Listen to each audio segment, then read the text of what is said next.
Now that my home has made it to the ranch, let's break down something that confuses a lot of people.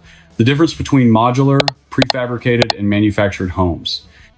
If you're thinking about buying one, understanding these differences is important because they impact everything from quality and cost to financing and long-term value.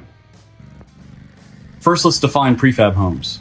Prefabricated homes, or prefab homes, are a broad term that covers both modular and manufactured homes. Basically, any home that's built in a factory and then transported to its final location is prefabricated. Now, what's the difference between modular and manufactured homes? Let's start with one of the biggest differences, the foundation.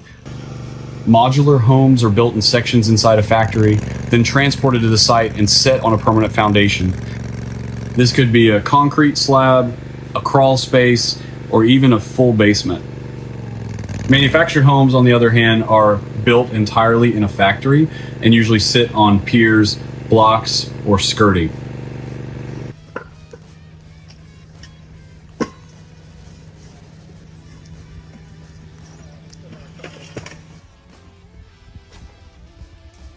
Another big factor is resale value. Modular homes are treated like traditional houses, meaning they typically appreciate in value over time.